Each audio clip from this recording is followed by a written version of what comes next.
Catarina Howard, nome que ecoa nos livros de história, nasceu em meio à nobreza inglesa, entre os anos de 1518 e 1527, em um período de transição e intrigas.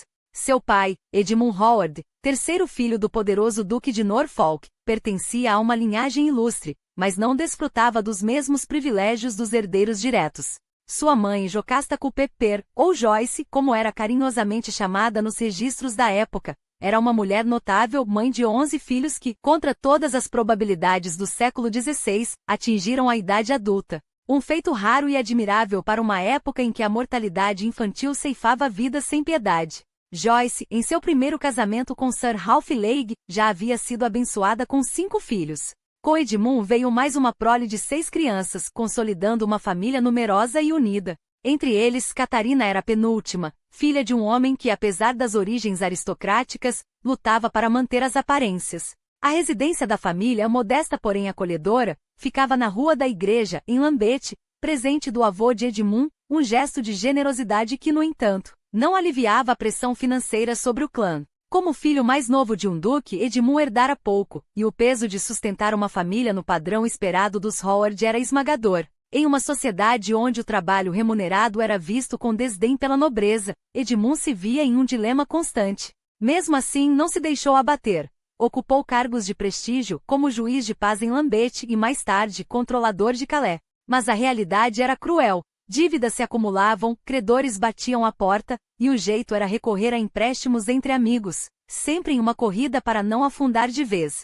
Sua vida era um equilíbrio frágil entre honra e sobrevivência. O nascimento de Catarina, no entanto, segue envolto em mistério. Historiadores debatem as datas, alguns apontam 1518, outros estendem até 1527. Mas um olhar mais atento aos documentos revela pistas valiosas. Em 1524, o testamento de Sir John Legge, sogro de Joyce em seu primeiro casamento, menciona os filhos mais velhos de Edmund, Henry, Charles e George, além de Margaret, mas silencia sobre Catarina e sua irmã caçula, Isabel. Seriam muito novas para constar no documento? Ou ainda nem haviam nascido? A resposta vem 3 anos depois, no testamento da avó materna de Catarina, onde ambas as meninas são citadas.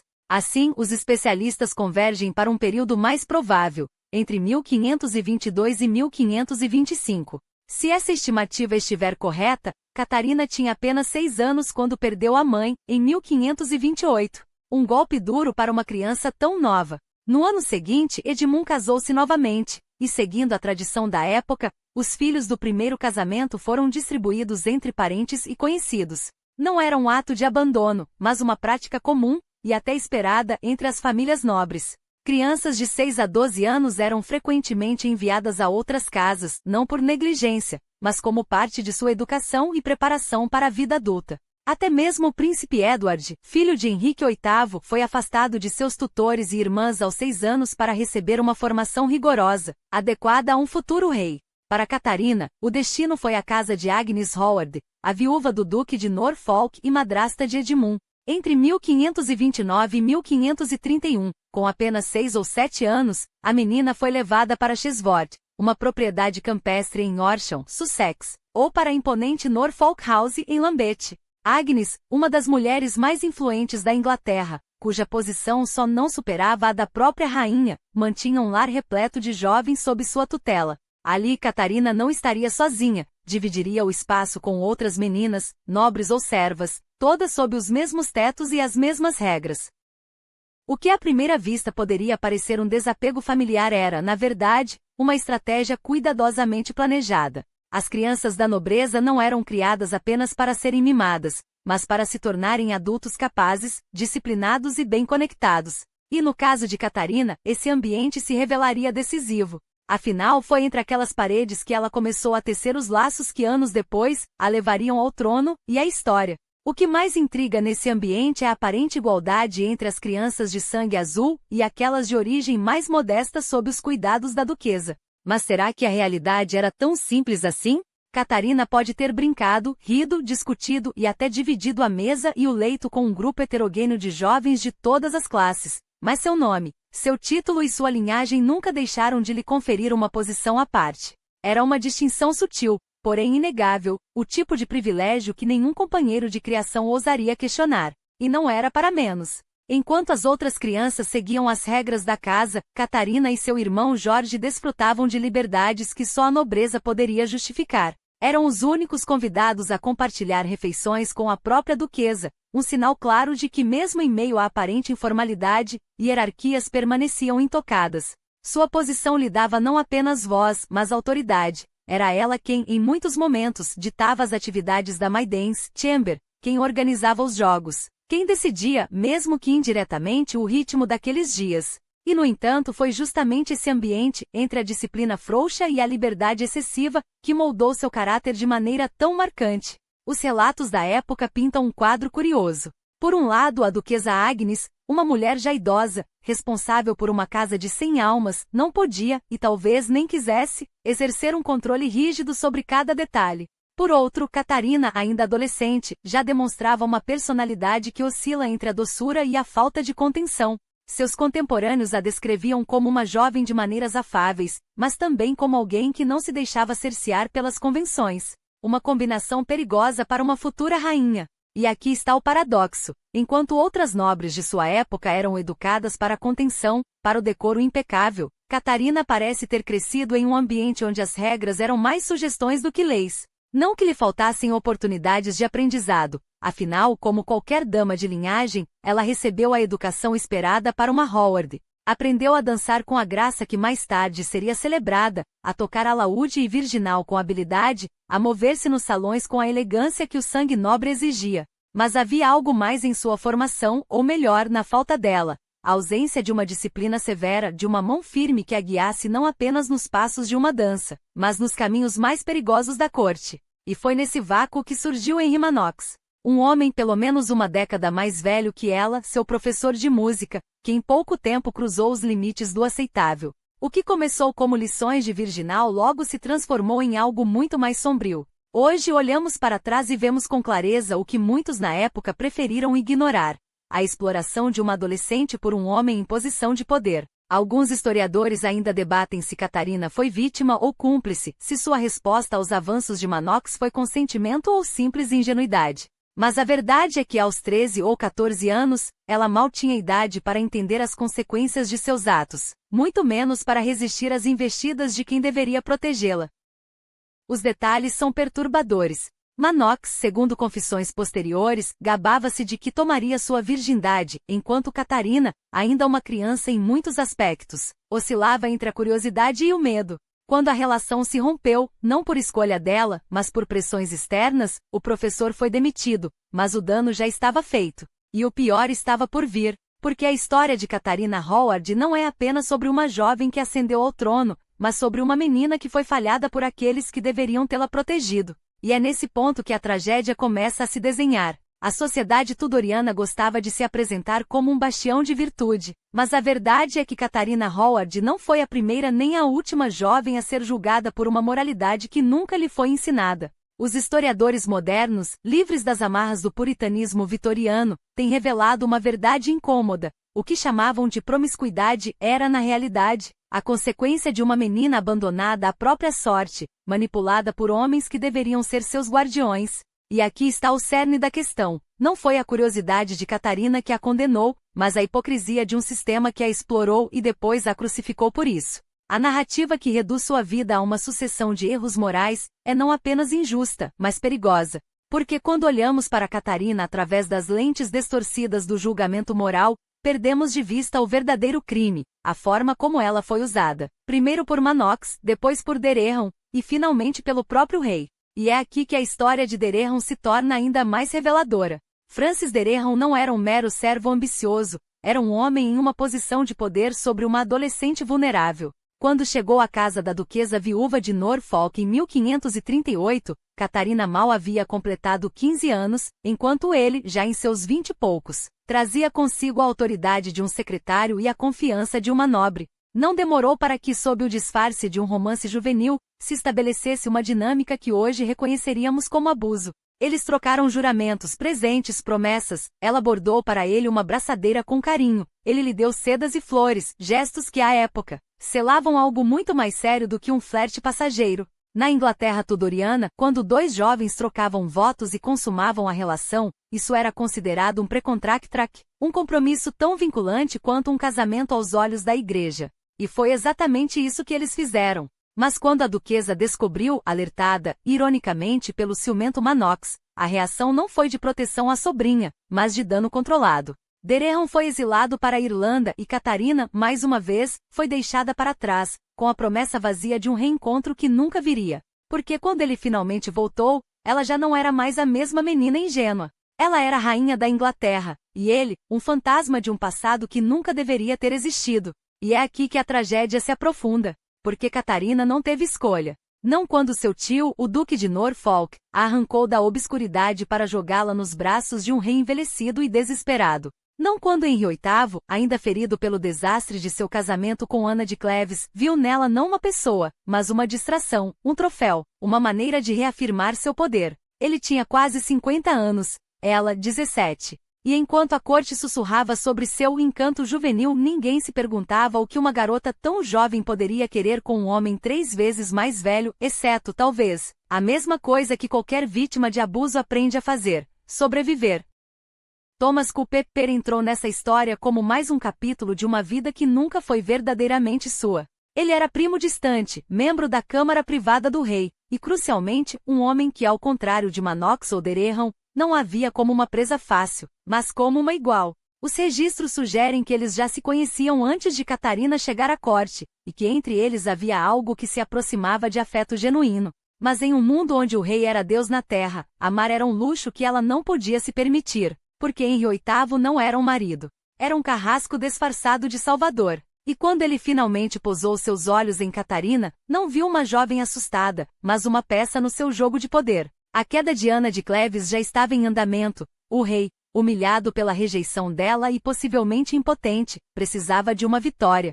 E Catarina, com seu sorriso doce e sua juventude, era a vitória perfeita. Ou pelo menos assim parecia. Até que o passado, como sempre, voltou para cobrar sua dívida. Mas a idade e a saúde decadente de Henrique não eram meros detalhes, eram sombras que se alongavam sobre o casamento antes mesmo que os votos secassem. O rei, que outrora se gabava de sua virilidade como um troféu de guerra, agora lutava contra um corpo que o traía. E no entanto ali estava ele, aos 49 anos, com as pernas ulceradas e o coração pesado de frustrações passadas, jurando a si mesmo e ao mundo que desta vez seria diferente. Catarina Howard não era apenas uma esposa, era a prova viva de que o leão ainda rugia. Os primeiros meses foram um teatro de ilusões bem ensaiadas. Henrique, eufórico com a noite de núpcias, espalhava sorrisos e promessas como se o tempo não tivesse roubado sua força.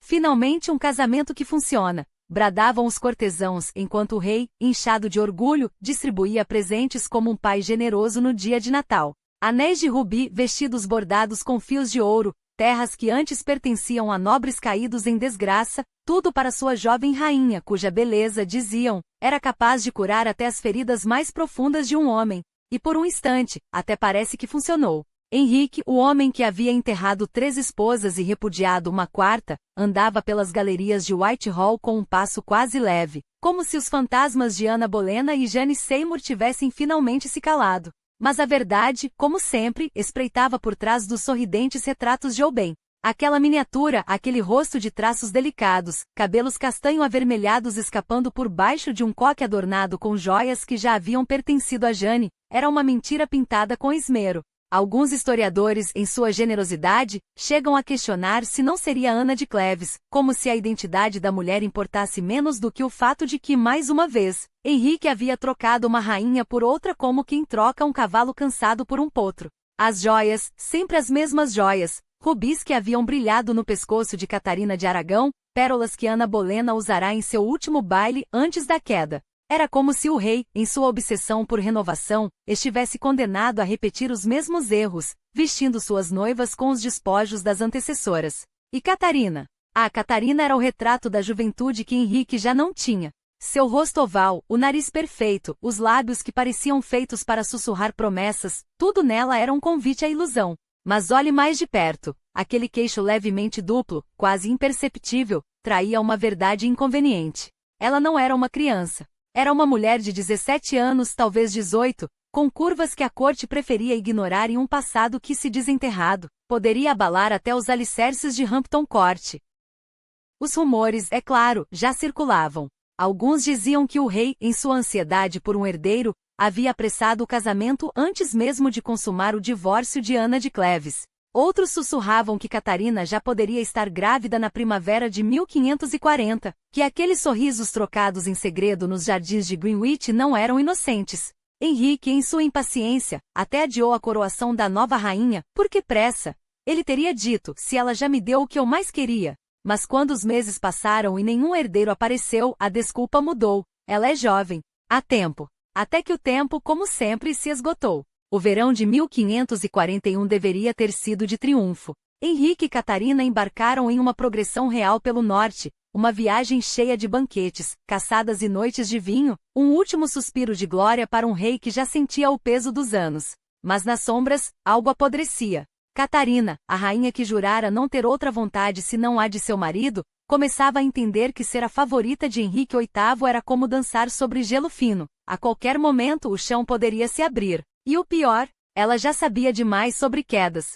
E aqui está o problema. O que parece inofensivo à primeira vista, uma jovem rainha sorridente, uma corte encantada, um rei satisfeito, escondeva fissuras profundas. Porque, meus amigos, todos vocês sabem como Henrique VIII era, um homem cujo favor era tão volátil quanto o clima inglês. Os que o serviam de perto, os conselheiros, os bispos, até mesmo os antigos amigos, poderiam ter-lhes contado histórias que fariam o sangue gelar. Catarina, porém, parecia dominar essa arte perigosa com uma habilidade que beirava o sobrenatural. Cada palavra medida, cada gesto calculado, cada riso no momento exato. Era uma dança e ela a bailarina mais talentosa da corte. Mas não se enganem, essa não era uma performance nascida do acaso. Catarina aprendeu cedo que para um homem como Henrique a obediência não bastava, era preciso antecipar. Enquanto outras rainhas antes dela tropeçaram ao tentar influenciar políticas ou desafiar suas decisões, Caterine de Aragão, com sua teimosia em questões de fé, Ana Bolena com sua língua afiada e ambições desmedidas, até mesmo a dócil Jane Seymour, que ousou interceder pelos rebeldes da peregrinação da graça, Catarina agia nas sombras. Ela nunca parecia desafiar. Em vez disso moldava, sugeria, envolvia o rei em uma teia de carinho e submissão tão sutil que ele nem percebia quando suas próprias ideias eram na verdade dela. E que talentosa ela era nisso. Vejam só. Enquanto Henrique trancafiava Margaret Pole, a última plantageneta, na torre por traição familiar, foi Catarina quem enviou roupas quentes, comida decente e palavras de conforto à prisioneira. Enquanto nobres como Sir Thomas Wyatt e John Mason apodreciam em celas por sua ligação com Cromwell, foi ela quem, com um suspiro delicado e um toque no braço do rei, conseguiu suas liberdades. Henrique, que esmagava rebeliões com punhos de ferro, derretia-se quando a rainha pedia clemência. Era um poder invisível, mas não menos real. E então havia Anne de Cleves. Ah, essa sim era uma prova de fogo. Uma ex-mulher, uma mulher rejeitada, uma presença incômoda que qualquer outra rainha teria varrido para debaixo do tapete. Mas não Catarina. Ela a recebeu com sorrisos, presenteou-a com um dos filhotes que Henrique lhe dera, permitiu que a alemã participasse das festas de Ano Novo como se nada tivesse acontecido. Era um jogo perigoso, afinal, Anne era um lembrete vivo de que o amor de Henrique era efêmero. Catarina transformou isso em virtude. Veja como sou generosa, seu comportamento parecia dizer. Veja como faço até seus erros parecerem acertos. Até com as crianças ela foi impecável. Para o pequeno Eduardo, um pai ausente e uma mãe morta. Para Elizabeth, a sombra de uma mãe executada. Catarina ofereceu o que nenhum deles tinha, afeto sem condições, brincadeiras, a ilusão de uma família intacta. Só Maria resistia. E quem poderia culpá-la? A filha de Caterine de Aragão, a princesa que vira sua mãe ser humilhada, seu casamento anulado, sua fé pisoteada. Como poderia aceitar essa garota de risos fáceis? Essa usurpadora que usava a coroa que deveria ter sido de sua mãe? Maria, com seus 18 anos de amargura e devoção inquebrantável, deve ter olhado para Catarina e visto tudo o que desprezava. Frivolidade, ambição sem escrúpulos, a audácia de uma plebeia que ousava sentar-se no trono dos Tudor. Catarina, por sua vez, não entendia Maria. Como poderia?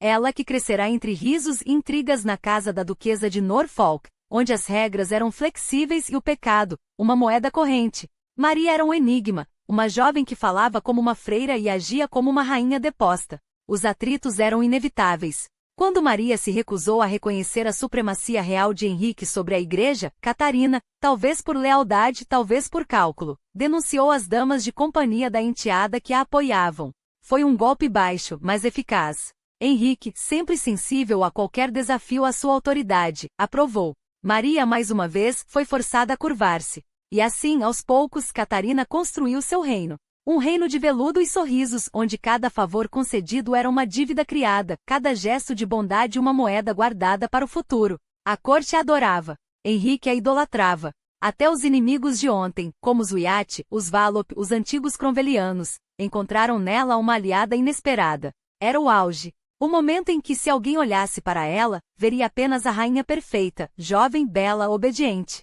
Mas a história nos ensina uma lição cruel. O topo da roda da fortuna é também o ponto onde a queda começa. E quando Catarina caiu, não foi com um suspiro, foi com o estrondo que abalaria os alicerces da própria monarquia. Eis o retrato de uma rainha que, no auge de seu poder, já carregava consigo as sementes de sua própria ruína. Porque a história de Catarina Howard não é apenas a de uma jovem que ascendeu rápido demais, é a de uma mulher cujo passado a perseguiu com garras afiadas, enquanto o presente a tentava com promessas perigosas. Os rumores, os rumores. Sempre eles. Antes mesmo de pisar na corte, o nome de Catarina já vinha acompanhado de sussurros a Manox, Dereham, os homens que cruzaram seu caminho na juventude, quando ainda era apenas uma garota sob o teto da duquesa viúva de Norfolk. Não eram acusações vazias, eram verdades inconvenientes, aquelas que se enterra com a esperança de que o tempo as apague. Mas a corte não esquece. E Henrique VIII, um homem que já havia se livrado de 2 esposas por motivos bem menos escandalosos, não era do tipo que ignorava manchas no passado de sua rainha. Se esses tivessem sido seus únicos erros, talvez a história a tratasse com mais clemência. Mas Catarina não cometeu o pecado apenas uma vez, ela o repetiu com uma audácia que beirava a autodestruição. Porque enquanto Henrique, em 1541, lutava contra a dor lancinante em sua perna, confinado a seus aposentos, a jovem rainha não suportava a solidão do poder. O rei, outrora um gigante, agora era um homem quebrado, preso a cadeiras e a banhos de ervas, enviando cartas e presentes como quem tenta segurar com dedos trêmulos o que já escorre entre eles. E Catarina procurava distração. Foi então que Thomas Culpeper entrou em cena. Não como um amante qualquer, mas como o homem que faria tremer os alicerces de seu reinado. As cartas trocadas em segredo, os encontros à sombra das tapeçarias do palácio, a cumplicidade de Jeanne Rochefort. Aquela mesma Lady Rochefort que, com um sorriso no rosto, servia de mensageira e guarda, enquanto a rainha arriscava tudo por momentos roubados. Yours as long life endures, escreveu ela em sua própria mão, palavras que mais tarde seriam lidas não como juramentos de amor, mas como provas de traição. Uma carta que sobreviveu ao tempo não como relíquia romântica, mas como sentença. E aqui está a ironia cruel. Catarina, que tanto se esforçou para elevar os seus, foi traída por sua própria lealdade à família. Porque quando se tornou rainha, não hesitou em abrir as portas do palácio para os Howard. Seu tio, o Duque de Norfolk, viu sua influência crescer como nunca. Seus irmãos Charles, agora um homem do conselho privado, Isabel, uma dama de companhia, desfrutavam dos frutos de sua ascensão. Mas entre os nomes que ela trouxe consigo estavam 2 que deveriam ter permanecido no passado, John Bulmer e Francis Dereham. John, a antiga serva da duquesa viúva, que conhecia cada segredo, cada deslize da juventude de Catarina. Que em sua carta respeitosa, lembrava sutilmente à rainha o que significava honestidade no século XVI, uma palavra que na boca dos moralistas, era sinônimo de castidade. Espero que a rainha da Inglaterra não se esqueça de sua secretária, escreveu, com um sorriso que mais parecia um aviso. E Catarina, em sua ingenuidade ou arrogância, a recebeu de braços abertos. Mas Dereham? Dereham era o golpe final. O homem que a duquesa viúva havia expulsado de Norfolk House, que fora enviado para a Irlanda como castigo por seu envolvimento com a jovem Catarina. E no entanto lá estava ele de volta com uma carta de recomendação, sim, recomendação, assinada pela própria Agnes Howard. Como se o passado pudesse ser apagado com tinta e selo. Como se Catarina não soubesse que ao trazê-lo de volta estava jogando com fogo. E o pior, ela sabia. Tinha que saber. Porque uma rainha não comete erros por acaso, ela os comete porque, no fundo, acredita que está acima das consequências. Até o dia em que a roda gira. E quando gira não há misericórdia.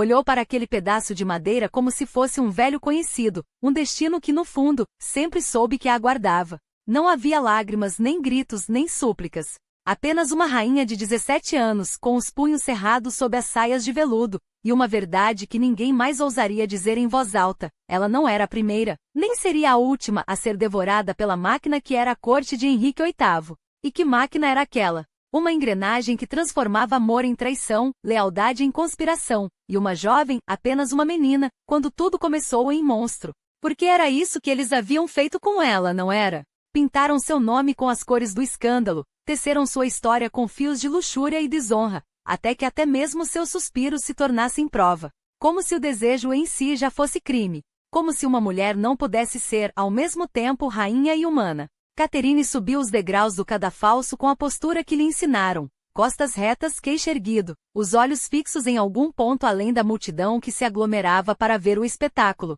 Não havia misericórdia nos rostos daqueles que a julgaram. Nem mesmo em Cramer, cujo coração reformista batia ao ritmo da política, não da piedade. Ele que lhe entregará a carta com mãos trêmulas: minha rainha, peço que leia com calma, agora observava do fundo, enquanto os carrascos ajustavam a lâmina. O mesmo homem que dias antes, tentará arrancar dela uma confissão que a salvasse. Diga que foi forçada. Diga que havia um pré-contrato. Dê a eles qualquer coisa que não seja verdade.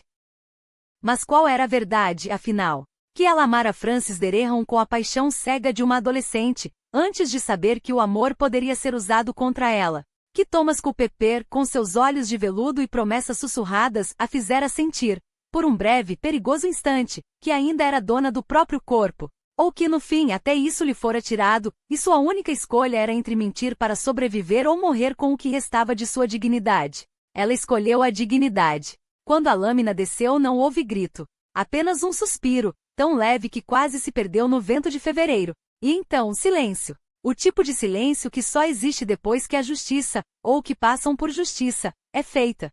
Um silêncio que ecoou pelos corredores do poder, um aviso para as próximas. Veja o que acontece quando uma rainha ousa ser mais do que um símbolo. Veja o que acontece quando ela ousa sentir. Henrique não chorou. Nem mesmo quando lhe entregaram um anel que ela usava no dedo, ainda quente do seu toque. Ele apenas virou as costas, como sempre fazia, e ordenou que preparassem a próxima aliança. Afinal, um rei não pode ficar sem rainha por muito tempo. E o sangue, como bem sabia, secava rápido nas pedras de Londres. Mas em algum lugar, entre as sombras da torre, onde as paredes guardavam segredos que nenhum cronista ousaria escrever, ficou a pergunta que ninguém fez: quem, afinal, era o verdadeiro adúltero? O homem que traía suas esposas com a mesma facilidade com que assinava suas sentenças de morte? Ou a garota que, por um instante, acreditou que poderia amar sem permissão? Ao subir os degraus do cadafalso, seus pés vacilaram não por medo, mas pela saia pesada de veludo que a arrastava como uma mortalha antecipada. A multidão, ávida por sangue e escândalo, silenciou quando ela se ergueu,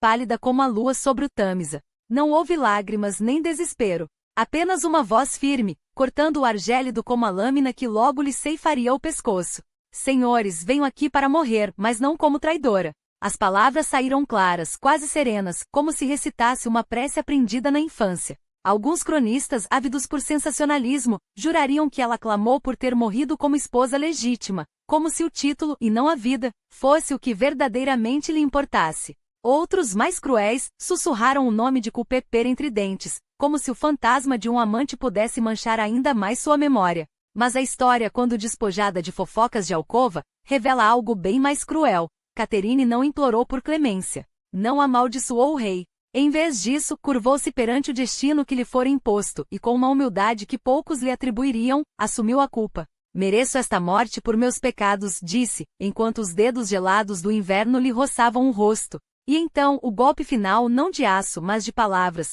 Peço que rezem pelo rei, meu senhor e marido, e que lhe obedeçam como seu legítimo soberano. Uma despedida calculada? Talvez.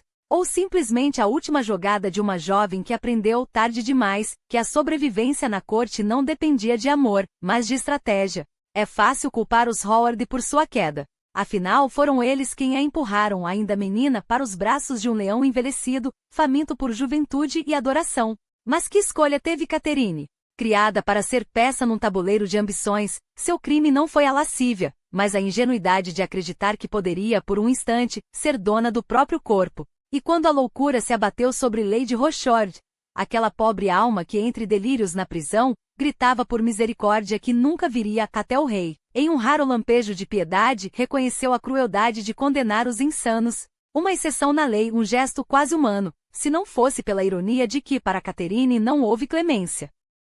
A história, porém, prefere pintá-la com cores baratas, a garota frívola, a tentadora sem escrúpulos, a prostituta, palavra que até acadêmicos repetiram, como se o vocabulário misógino dos séculos passados ainda fosse moeda corrente. Como se sua sexualidade, explorada desde a adolescência por homens que deveriam protegê-la, fosse seu único traço digno de nota. Mas e a menina que acolhia cães abandonados nos corredores de Hampton Court?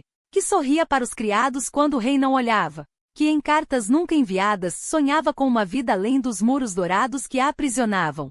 Catherine Howard não foi uma santa. Errou sim com Dereham, com Culpeper, com a ilusão de que poderia brincar com fogo sem se queimar. Mas seu verdadeiro pecado foi nascer mulher numa era em que o desejo feminino era crime, e a juventude, uma sentença. Quando a lâmina desceu, não foi apenas um pescoço que rolou. Foi o último suspiro de uma vida reduzida à fofoca, enquanto o homem que a destruiu, aquele mesmo que a chamara de minha rosa sem espinhos, já planejava seu próximo casamento, desta vez com uma mulher que ao menos tinha idade para desafiá-lo. E Henry? Ah, o pobre rei. Humilhado não pela traição em si, afinal, ele próprio trocara de esposas como quem muda de camisas, mas pela suspeita de que sua virilidade, outrora lendária, agora era motivo de riso nos salões da Europa.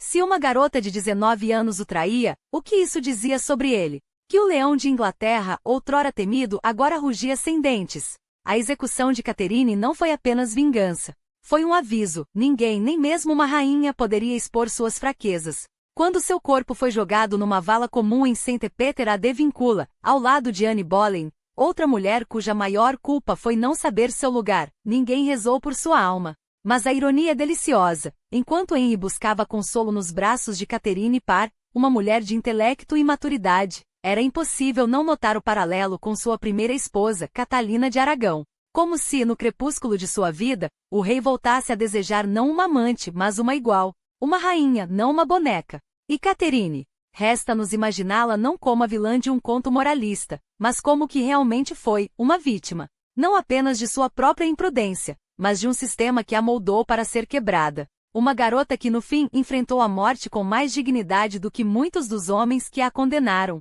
Que seu nome pelo menos não seja mais sinônimo de vergonha, mas de uma pergunta incômoda. Quantas Catherines foram queimadas, decapitadas ou apagadas para que reis como Henry dormissem tranquilos?